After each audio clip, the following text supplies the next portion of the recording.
selamat pagi, salam damai sejahtera Kristus Yesus Tuhan kita. Pagi hari ini kembali kita akan merenungkan kembali firman Tuhan pada pagi hari ini. Bersama-sama kita akan kembali mendengarkan firman Tuhan.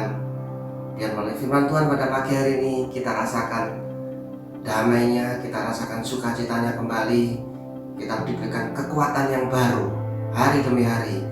Meskipun kita melihat kondisi saat ini dunia tidak menentu, tapi kita tetap yakin dan percaya bahwa kasih Tuhan luar biasa sampai saat ini. Kalau kita sudah diberikan kesehatan, kekuatan, kita bisa mendengarkan firman Tuhan, kita bisa merasakan hari-hari yang indah sampai hari ini. Itu semua karena anugerah Tuhan yang luar biasa. Mari kita sama-sama rasakan kasihnya Tuhan pada pagi hari ini melalui firman Tuhan, biar itu menguatkan iman kita pada pagi hari ini. Shalom, Tuhan Yesus memberkati.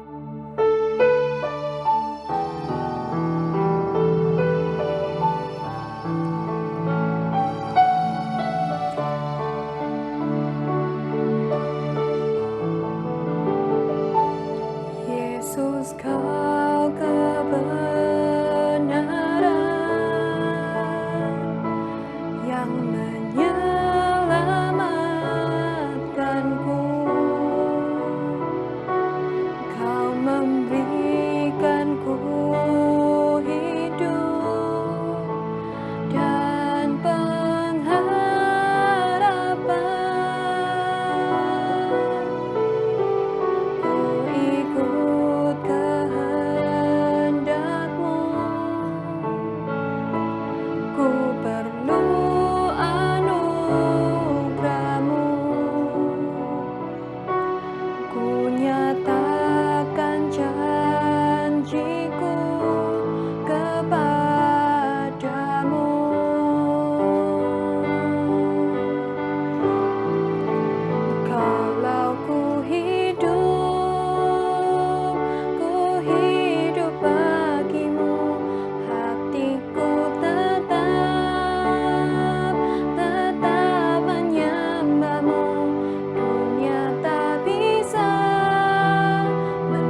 Selamat pagi jemaat yang dikasihi Tuhan. Kita bertemu kembali di zaman streaming.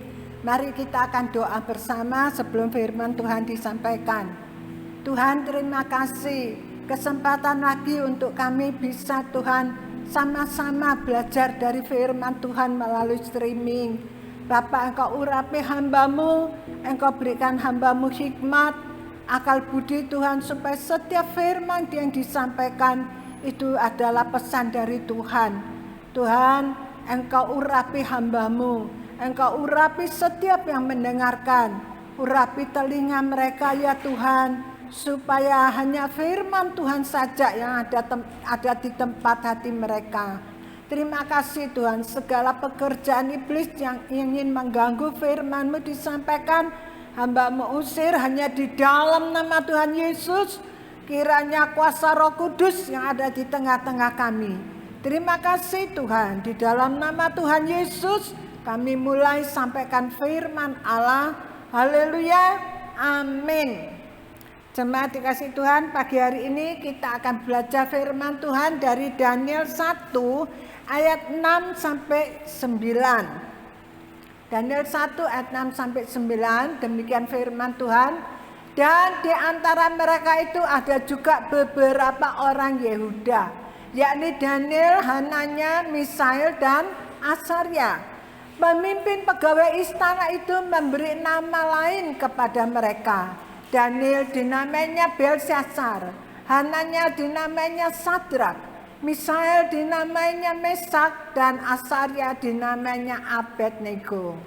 Daniel berketetapan untuk tidak menajiskan dirinya dengan santapan raja dan dengan anggur yang biasa diminum raja. Dimintanyalah kepada pemimpin pegawai istana itu supaya ia tidak usah menajiskan dirinya. Maka Allah mengaruniakan kepada Daniel kasih dan sayang dari pemimpin pegawai istana. Jemaat dikasih Tuhan, kita belajar lagi ya tentang komitmen. Jemaat, kita kalau lihat keadaan Daniel 2 Raja-Raja 24 ayat 19, ia melakukan apa yang jahat di mata Tuhan, tepat seperti yang dilakukan Yoyakim. Jemaat dikasih Tuhan, pada saat itu yang memerintah adalah Raja Yoyakim. Dan Raja Yoyakim ini adalah raja yang jahat di mata Tuhan, ya. Sebab itu Tuhan izinkan Raja Nebukadnezar itu menyerang Israel dan Israel sampai kalah. Jemaat dikasih Tuhan, bersyukurlah kita kalau kita dapat pemimpin yang takut pada Tuhan, ya. Kalau pemimpin satu negara takut pada Tuhan, rakyatnya itu akan hidup dengan damai, ya. Karena Tuhan yang memberikan damai sejahtera. Tapi kalau pemimpinnya itu seorang yang jahat di mata Tuhan, ya, Tuhan itu tidak bisa dibuat main-main.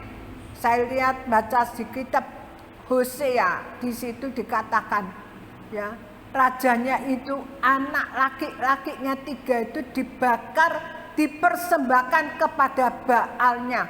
Saya itu jadi ngeri saudara. Kok ada apa-apa ya? Bisa sampai hati anaknya itu dibakar hidup-hidup. Aduh, waktu anak itu cerit panggil bapaknya. Itu hati bapak, coba jemaat, kalau orang itu ya menyembah Baal, menyembah setan, hatinya itu sudah hati setan. Tidak ada lagi kasih. Kalau Allah itu hatinya kasih. Seorang bapak itu mengasihi anaknya. Saya lihat di WA itu seorang bapak itu ya, di India, anaknya umur 1 tahun, karena dia sangat miskin, sama rumah sakit tidak ditangani, anaknya itu umur 1 tahun itu mati. Bapak itu nangis sama anak itu digendong, nangis di lantai gulung-gulung. Itu seorang bapak. Ini bapak, anaknya dibakar, dikasihkan Baal. Ya itulah Tuhan katakan jahat di mata Tuhan. Kenapa?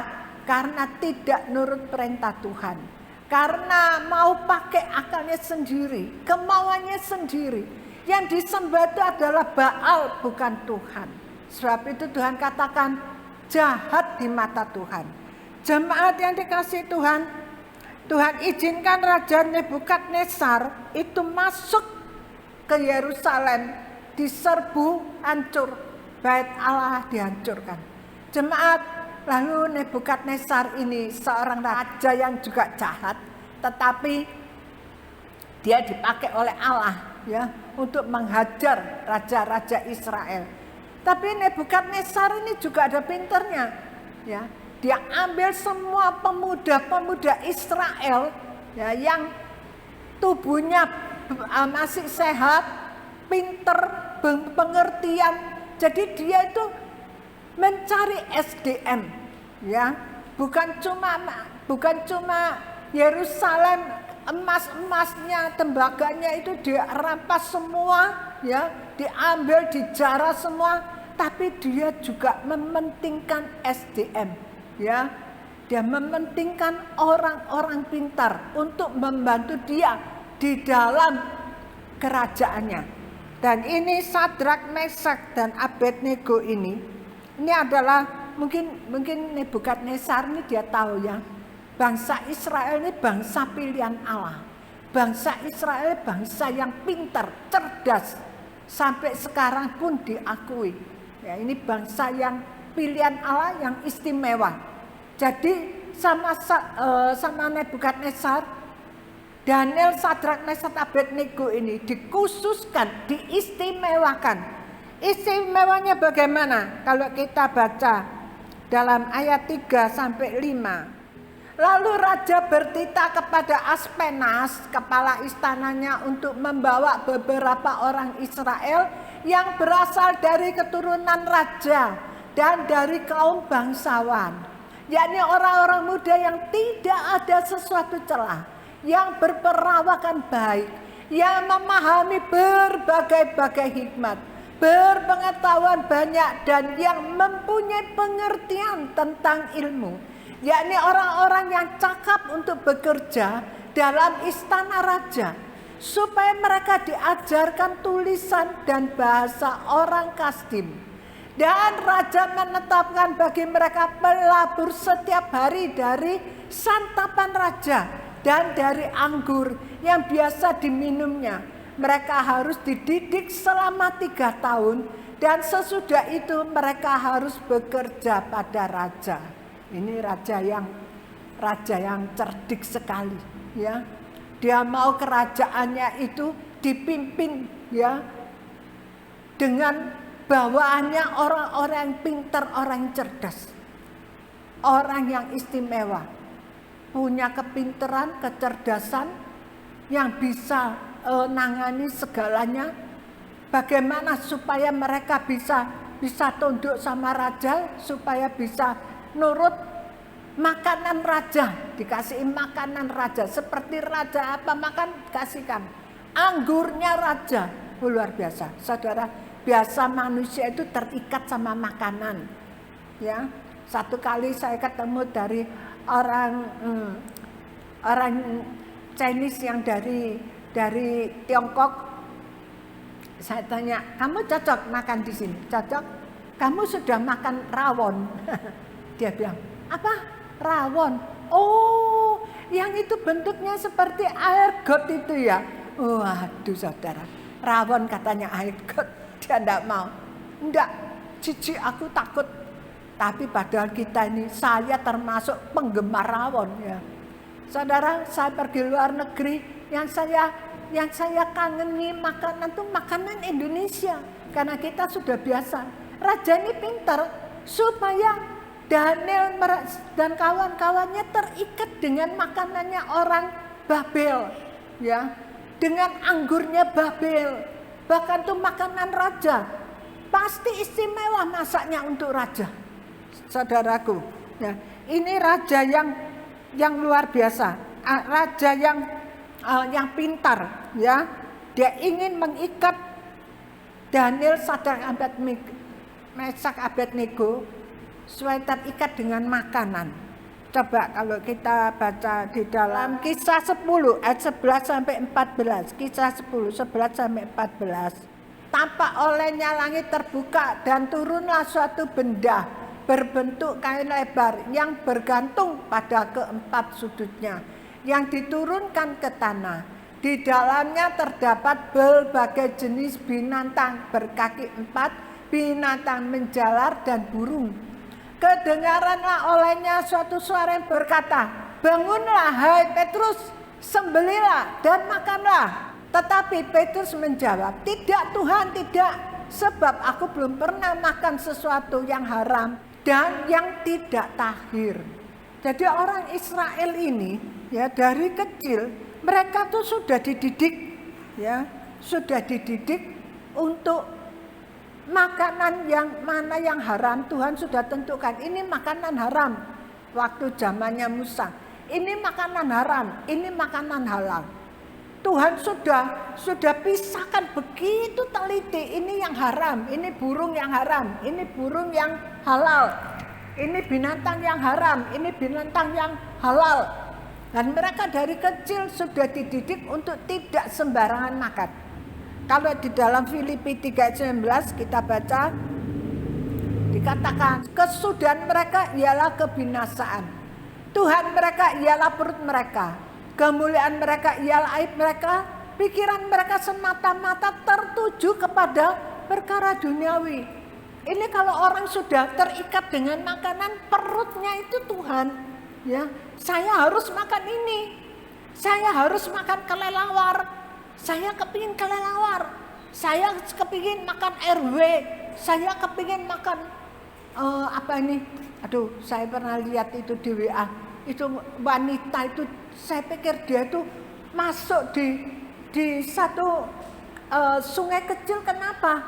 Nggak tahu, dia naik ke atas, dia pikul apa? Buaya kecil, anak buaya, diambil, ya dicancang, dibakar saudara. Ya, bakar. Lalu dia makan buaya itu sama dengan anjing-anjingnya, saudara. Sudah terikat, harus makan buaya, harus makan ini. Perut itu jadi Tuhan. Nah, ini Daniel dia tidak mau. Dia tidak mau menajiskan dirinya dengan makanan. Tidak mau sampai terikat oleh makanan. Dan tidak mau sampai terikat oleh minuman. Daniel, saudara, apa yang dikerjakan tindakan Raja Nebukadnezar itu? Tadi saya katakan, kumpulkan orang-orang muda yang keturunan raja, keturunan bangsawan, diajarkan bahasa Kasdim, tulisan Kasdim. Jadi pikirannya itu sudah dari Israel, ya, dari bahasa Ibrani mungkin gitu ya, Israel, supaya mereka itu beralih ke bahasa Kasdim. Lalu makanannya mereka juga supaya terikat oleh makanan Babel. Saudara, mereka diharuskan bekerja pada raja 3 tahun kemudian. Jemaat dikasih Tuhan, tetapi Sadrak, Mesak, Abednego, 4 pemuda ini, dia takut pada Allah, dia tolak, dia tidak mau. Enggak, kita tidak mau makanan itu makanan haram, ya. Kita tidak mau menajiskan, ya, tubuh kita dengan makanan yang tidak kudus. Saya pikir gini, kok berani Daniel? Kalau dia katakan makanannya raja itu haram, itu makanannya raja, dia berani tolak. Berarti kan misalkan saya dikasih kue gitu sama Jesselin, ya, enggak Jess, haram itu, wah pasti tersinggung Jesselin.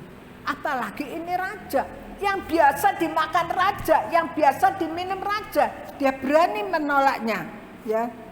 Jemaat yang dikasihi Tuhan. Tapi Daniel sudah punya satu ketetapan, dan itu tidak bisa ditawar-menawar.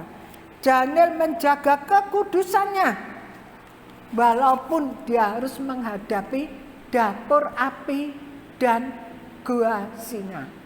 Saudara, ini kedua Pak, satu yang Daniel yang Daniel komitmenkan itu adalah tentang makanan dan minuman. Kedua yang Daniel komitmen adalah tentang ibadahnya. 1 hari 3 kali dia harus ibadah kepada Tuhan, cari Tuhan. Jemaat dikasih Tuhan, kita ini sekarang kan ada COVID ya. Kapan hari kita lockdown? Kita tuh lebih banyak nganggur di rumah. Saya nggak tahu jemaat itu ada doa enggak sama Tuhan. Baca firman enggak. Dengarkan khotbah. Sekarang ini banyak ya. Di YouTube, di Google itu banyak sekali khotbah-khotbah. Saudara bisa cari dengan limpahnya ya. Atau saudara cuma main YouTube terus. Main IG, Instagram terus, tapi tidak cari Tuhan. Jemaat, kita belajar dari sini ya. Daniel dia tidak mau minum anggur. Kenapa? Dikatakan dalam Amsal 31 ayat 4 sampai 6. Tidaklah pantas bagi raja, hai Lemuel, tidaklah pantas bagi raja meminum anggur, ataupun bagi para pembesar mengingini minuman keras. Jangan sampai karena minum ia melupakan apa yang telah ditetapkan dan membengkokkan hak orang-orang yang tertindas. Berikanlah minuman keras itu kepada orang yang akan binasa dan anggur itu kepada yang susah hati. Ya, ini seorang ibu dia menasihati anaknya yang jadi raja, ya, Lemuel, supaya sebagai raja dia harus bisa mendisiplinkan rakyatnya dan dia jangan minum anggur. Nanti kalau minum anggur dia malah muter balikkan perkaranya. Ya, ini yang ditaklukkan Daniel.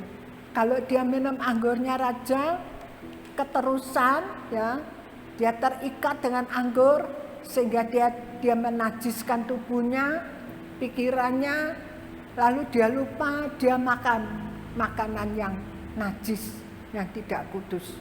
Jadi Daniel dia tolak itu. Jemaat, kita lihat di sini. Dalam Hosea 4 ayat 11 dikatakan apa? Hosea 4 ayat 11. Anggur dan air anggur menghilangkan daya pikir. Ini anggur dan air anggur menghilangkan daya pikir. Membuat pikiran kacau. Membuat pikiran tidak bisa jernih, tidak bisa baik, ya. Jemaat, jadinya orang itu jadi suka tidak fokus, pikirannya tidak bisa fokus, ya. Ini Daniel, kita belajar komitmen dalam hidup ini harus ada komitmen. Apa yang kita komitmenkan, ya? Sebuah komitmen itu harus ditaati, dipertanggungjawabkan apapun risikonya. Sebab itu Daniel dapat banyak pewahyuan dari Allah, dapat kasih karunia dari Allah karena dia bertanggung jawab dengan komitmennya, ya. Kelihatannya rugi, tapi Daniel berani lakukan itu. Saudara, kalau kita komitmen, ya, kelihatannya itu rugi. Misalnya, saya komitmen, saya tidak makan berlebihan, ya. Kelihatannya rugi, loh, ada tar enggak dimakan, loh, ada makanan enak enggak bisa makan. Karena komitmennya apa? Supaya badannya kurus, ya. Kelihatan rugi, tapi sebetulnya itu menghasilkan yang baik. Jemaat dikasihi Tuhan.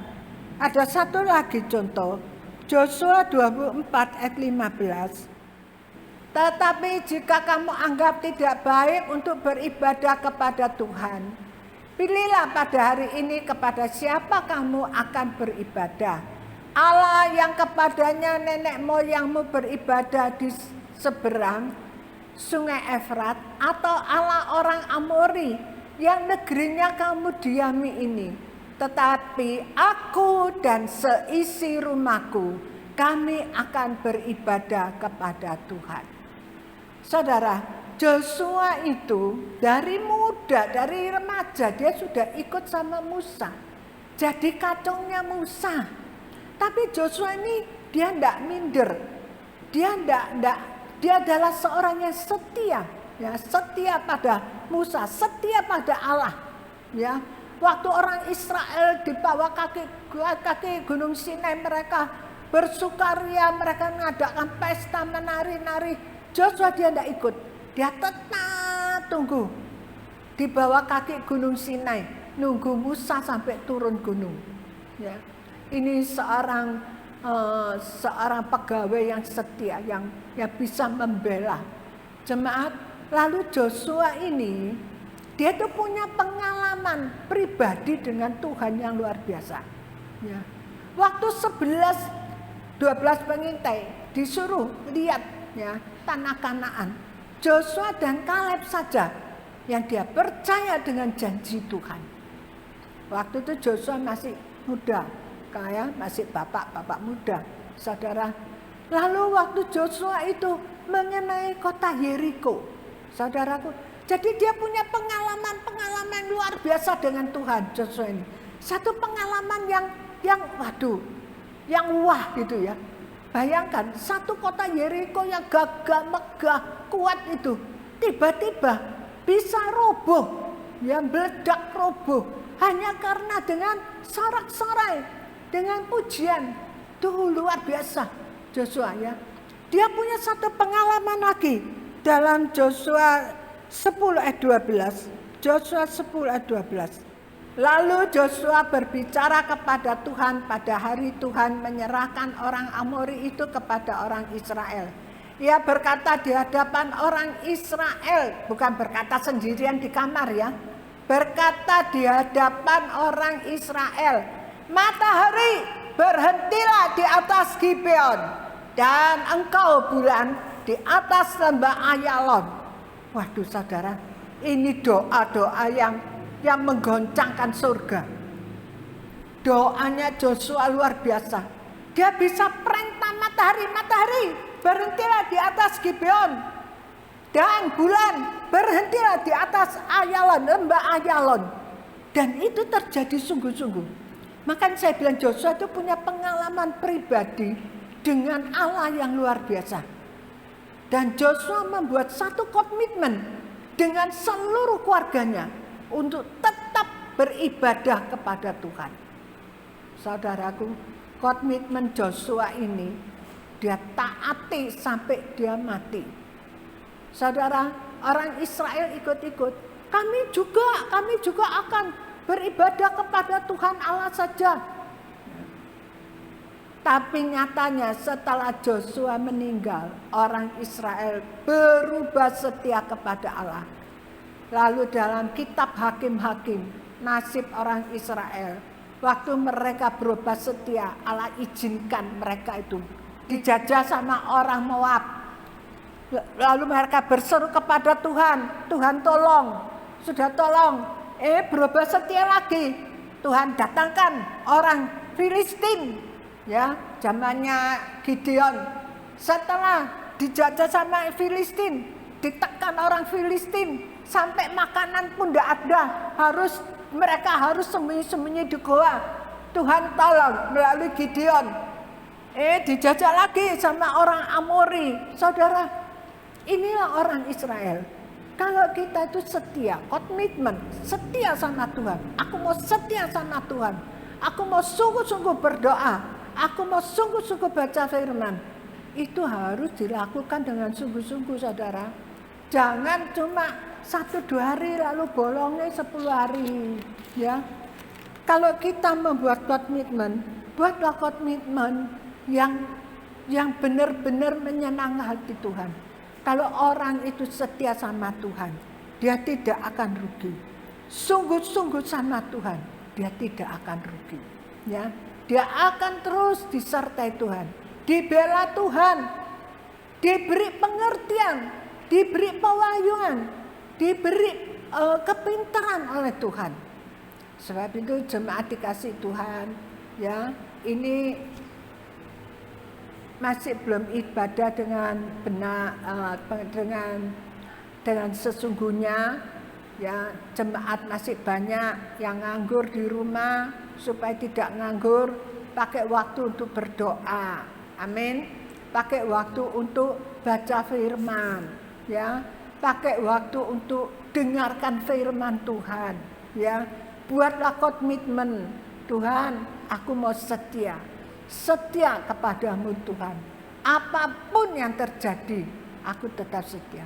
Walaupun keadaan itu rasanya tambah sulit, saya sampai bingung. Dulu itu yang masak-masakan itu nggak ada. Sekarang kok orang Kristen jadi pinter masak ini, pinter masak ini, termasuk cucu saya, Jesselyn, jadi pinter. Ya. Jemaat dikasih Tuhan. Ya, lah, jemaat inilah. Ya, kalau pinter masak gak apa-apa, ojo cuma pinter makan, saudara. Tapi harus juga pinter kerja. Ya, cucu saya itu Jesselyn dan Ken sekarang rajin, ya, bekerja, bantu orang tuanya. Nah itu, ya, sebab itu, ya, kita membuat komitmen untuk menyenangkan hati Tuhan. Amin. Ya, firman Tuhan kita akan tunduk kepala. Terima kasih Tuhan. Firman-Mu sudah hamba sampaikan, kiranya ini menjadi berkat bagi jemaat. Untuk kami semua membuat satu komitmen Tuhan, walau keadaan di Surabaya tidak semakin baik, tapi kami percaya Tuhan, kalau orang yang bersandar pada Tuhan, percaya pada Tuhan, setia pada Tuhan, ada satu tudungan ilahi yang Tuhan berikan, ada perlindungan-Mu, penyertaan-Mu ya Bapa. Tuhan, buatlah hati jemaat-Mu semua, mereka punya rasa takut kepada Allah, cinta Tuhan. Haleluya, terima kasih Tuhan, terima kasih. Di dalam nama Tuhan Yesus, kami sudah berdoa dan kami alaskan semua ini hanya di dalam nama Tuhan Yesus. Haleluya, amin. Mari jemaat dikasih Tuhan, saya undang saudara bangkit berdiri, kita akan terima doa berkat. Terima kasih Tuhan, terima kasih atas segala firman-Mu, terima kasih atas segala berkat-Mu, perlindungan-Mu, penyertaan-Mu. Terima kasih Tuhan. Jika Engkau baik-baik mendengarkan suara Tuhan dan melakukan dengan setia segala perintah yang disampaikan kepadamu pada hari ini, maka segala berkat ini akan datang kepadamu dan menjadi bagianmu. Diberkatilah engkau pada waktu masuk rumah Tuhan, diberkatilah engkau pada waktu keluar dari rumah Tuhan, diberkatilah bakulmu dan adonanmu, diberkatilah kesehatan seluruh keluargamu, diberkatilah usaha pekerjaanmu. Engkau akan menjadi kepala dan bukan menjadi ekor. Engkau akan terus naik dan tidak turun. Terima kasih Tuhan atas segala berkat ini. Dan kami alaskan hanya di dalam nama Tuhan Yesus. Maka jemaat yang dikasihi Tuhan, ya, berkat Allah Bapa, cinta kasih Tuhan Yesus, persekutuan di dalam kuasa Roh Kudus ada menyertai kita semuanya dalam berkat nama Tuhan Yesus. Haleluya. Amin.